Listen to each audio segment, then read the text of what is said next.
आज ही सब्सक्राइब कीजिए real estate विज्ञान चैनल को और प्रॉपर्टी से रिलेटेड न्यूज को सबसे पहले देखने के लिए बेल आइकन को जरूर दबाएं।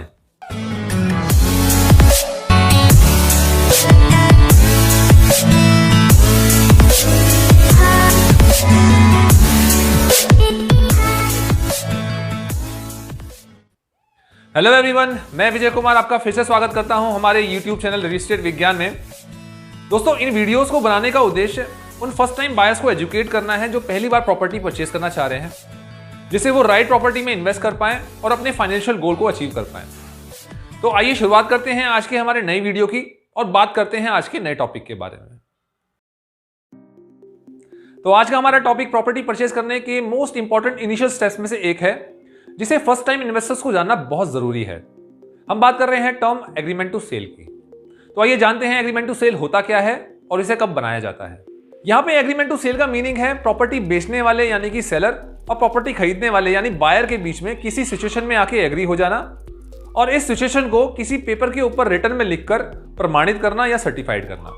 आइए हम लोग इसको इस तरह से समझते हैं।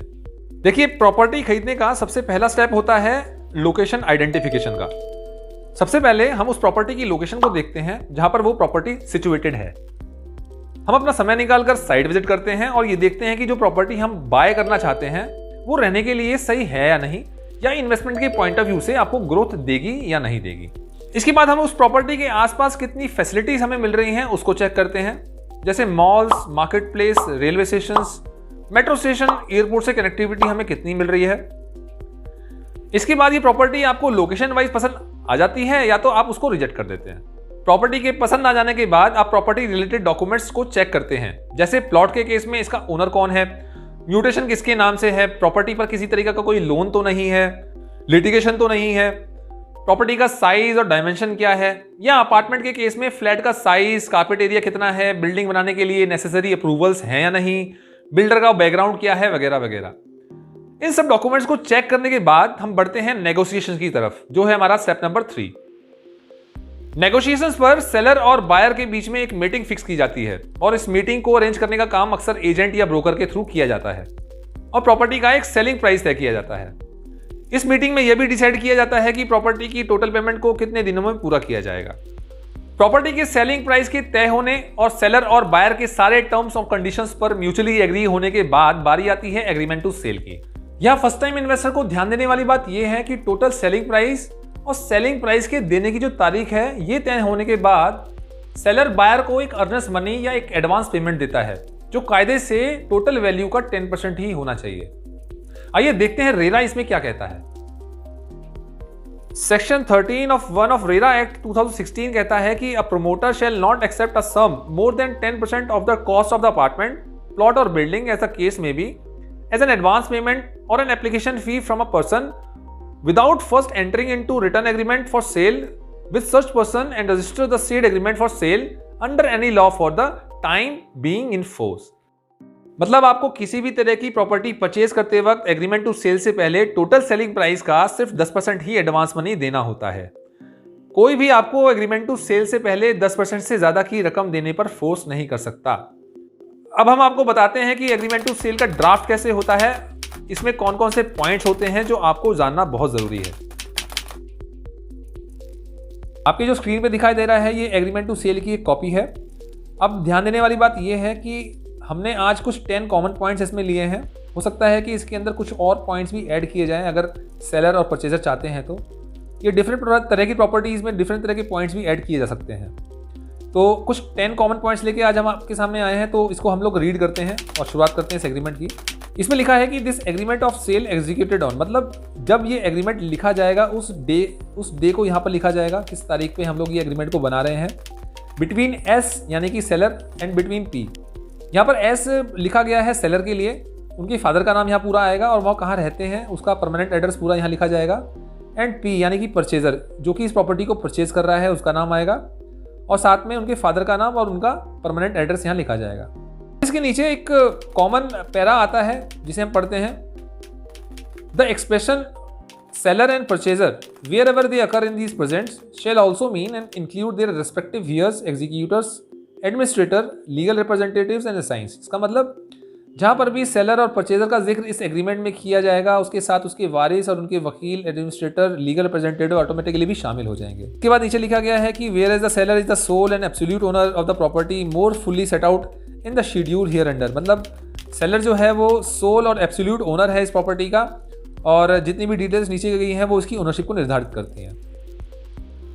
इसके बाद नीचे लिखा है कि and whereas it is agreed that seller shall sell and purchaser shall purchase the said property for some amount rupees this. यानी कि एक निर्धारित अमाउंट तय किया गया इस प्रॉपर्टी का, जिसमें दोनों सेलर और बायर दोनों ने एग्री किया है, उसको यहाँ लिखा जाएगा। एंड फ्री फ्रॉम ऑल अकम्बरेंसेस, मतलब ये जो प्रॉपर्टी बेची जा रही है ये किसी भी तरीके के भार से यानी लोन से मुक्त है, और इस प्रॉपर्टी पर किसी तरीके का कोई लोन नहीं चल रहा है। तो फर्स्ट टाइम बायर्स इस बात को जांच लें कि जो प्रॉपर्टी आप परचेज करने वाले हैं इस पर कोई लोन या कोई डिस्प्यूट तो नहीं हो रहा है। अब इस एग्रीमेंट के कुछ 10 पॉइंट्स हमने दिए हैं, उसके बारे में डिस्कस करते हैं। सबसे पहला पॉइंट है the price of the property more fully set out in the schedule is fixed at rupees this free from all encumbrances. यानी कि एक ऑल इंक्लूसिव प्राइस तय किया जाता है इस प्रॉपर्टी का, और उस प्राइस को यहाँ पर वर्ड्स में और पॉइंट्स में लिखा जाता है। सेकेंड पॉइंट में लिखा गया है कि the purchaser has paid to the vendor this day the sum of rupees 10% by way of earnest money for the due performance of the agreement the receipt of which the seller both hereby admit and acknowledge. मतलब यानी कि जैसे हमने जिक्र किया था कि जब प्रॉपर्टी का टाइम फ्रेम तय किया जाता है और एक टोटल वैल्यू तय की जाती है, तो बायर जो होता है वो सेलर को एक अर्नेस्ट मनी पे करता है जो कि टोटल वैल्यू का 10% होता है। अब मान लीजिए कि प्रॉपर्टी 50 लाख की एक प्रॉपर्टी खरीदी गई है, तो उसको उसका 10% यानी कि 5 लाख रुपीस एक अर्नेस्ट मनी की तरफ देना होगा, और ये अर्नेस्ट मनी यहाँ पर लिखा जाएगा। अब बढ़ते हैं थर्ड पॉइंट की ओर। The time for performance of the agreement shall be dash months for this date and it is agreed that time fixed herein for performance shall be the essence of this agreement। यहाँ पर दोनों पक्ष ये तय करते हैं कि एक लिमिटेड टाइम पीरियड में ही परचेजर को प्रॉपर्टी की पूरी कीमत देनी होगी, जिसका जिक्र इस कॉन्ट्रैक्ट में किया जाता है। जनरली इसका टाइम फ्रेम 2 से 3 महीने का हो सकता है। अब बढ़ते हैं चौथे पॉइंट की तरफ। इसमें लिखा है the purchaser shall pay to the seller the balance sale price of rupees this before registration of the sale deed. यानी कि जो परचेजर है वो अपनी बकाया राशि सेलर को पे करेगा before registration of the sale deed, यानी रजिस्ट्री से पहले। जैसे हमने माना था कि 50 लाख रुपए जो है वो एक प्रॉपर्टी की कीमत है, जिसका उसने अर्नेस्ट मनी 5 लाख रुपए पे किया था, तो यहाँ जो बैलेंस सेल प्राइस होगा वो करीबन होगा 50 lakh minus 5 is equal to 45 lakh उसको पे करना पड़ेगा before the registration of the sale deed. अब बढ़ते हैं 5वें पॉइंट की ओर। इसमें लिखा है the vendor agrees that he will deliver vacant position of the property to the purchaser before registration of the sale deed. यहाँ पर यह कहा जा रहा है कि अगर इस घर में कोई पहले से ही किराएदार रह रहा है तो सेलर उस टेनेंट को घर खाली करने का या तो नोटिस देगा और घर खाली करके सेलर को दे दिया जाएगा। Alternatively the vendor agrees that he will put the purchaser in constructive position if vacant position is not possible of the property by causing the tenant in occupation of it to attorn their tenancy to the purchaser. यानी कि अगर जो किराएदार है उसको हटाना मुश्किल है तो जो ओनरशिप है उसको ट्रांसफर कर दिया जाएगा और नए रेंट एग्रीमेंट के साथ उसको रहने के लिए वहां पर दिया जाएगा। अब बढ़ते हैं छठे पॉइंट की ओर। The seller shall execute the sale deed in favour of purchaser और हिज नॉमिनी और nominees as purchaser may require. छठे पॉइंट में यह बताया गया है कि अगर परचेजर चाहता है तो सेलर उसकी जो रजिस्ट्री है उसके नॉमिनीज के नाम भी कर सकता है, जैसे वाइफ के नाम हो या उसके बच्चे के नाम हो, तो ये प्रॉपर्टीज भी उनके नॉमिनीज के नाम किया जा सकता है। अब हम बढ़ते हैं 7वें पॉइंट की ओर। इसमें लिखा हुआ है the seller shall hand over all the title deeds of the property to the purchaser और his advocate nominated by him within these days from the date of the agreement for security of title and opinion of the vendor's advocate regarding title of the property shall be final and conclusive.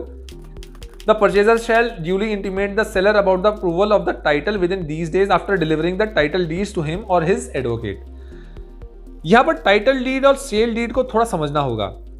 इसमें बताया जा रहा है कि जो seller है वो सारे के सारे टाइटल डीड्स को परचेजर के एडवोकेट को हैंडओवर करेगा और यहाँ पर सेलर द्वारा परचेजर को एक टाइम लिमिट में प्रॉपर्टी की टाइटल डीड देने की बात हो रही है। अब यहाँ पर आपको समझना होगा कि टाइटल डीड आखिर होती क्या है। टाइटल डीड आपके उस प्रॉपर्टी के मालिकाना हक को दिखाता है। टाइटल डीड एक पेपर डॉक्यूमेंट होता है जो कि प्लॉट या किसी भी प्रॉपर्टी की चेन ऑफ ओनरशिप को दिखाती है, जिसमें कन्वेंस डीड यानी कि registry papers, contract for sale, wills यानी वसीयत, मॉर्गेजेस अगर ये प्रॉपर्टी किसी को गिरवी रखी गई है वो, एंड लीजेस यानी कि ये प्रॉपर्टी अगर किसी को लॉन्ग टर्म पे किराए पे दी गई हो, या फिर प्लॉट के केस में म्यूटेशन भी इसमें शामिल होता है। तो कुल मिला के बात यह है कि टाइटल डीड का सही होना बहुत ज़रूरी है, जिससे कि ओनरशिप का हमें प्रूफ मिल पाए। अब ये सारे डॉक्यूमेंट जो हैं वो इकट्ठा करके परचेजर के एडवोकेट को दिए जाते हैं, जो उनकी तहकीकात करता है कि वाकई में ये उसका ओनर है या नहीं। और ये सारे डॉक्यूमेंट जो हैं वो एक लिमिटेड टाइम फ्रेम के अंदर जो सेलर है उसको बताया जाता है कि हमने सारे के सारे डॉक्यूमेंट्स वेरीफाई करा लिए हैं, और उसको इंटीमेट किया जाता है। 8वें पॉइंट की तरफ बढ़ते हैं। इसमें लिखा हुआ है, if the vendors title to the property is not approved by the purchaser, the vendor shall refund to the purchaser the earnest money received by him under this agreement, and on failure of the vendors to refund the earnest money within these days, he shall be liable to repay the same with interest thereon at this % per annum. अब इस 8 point में ये लिखा गया है कि जो title deed थी अगर वो किसी तरीके से सही नहीं है, अगर प्रॉपर्टी जो है वो सेलर के नाम से प्रूफ नहीं हो पा रही है, तो जितनी भी अर्नेस्ट मनी दी गई थी परचेसर द्वारा सेलर को, वो जितनी भी अर्नेस्ट मनी है वो वापस की जाएगी विद द इंटरेस्ट रेट लिखा जाएगा इसके अंदर कि इतने रेट ऑफ इंटरेस्ट जोड़ के वो अर्नेस्ट मनी हमें वापस दी जाएगी। चलिए आइए पढ़ते हैं कि 9वें पॉइंट में क्या लिखा है। इसमें लिखा है, if the purchaser commits a breach of the agreement, seller shall forfeit the earnest amount of rupees this paid by the seller.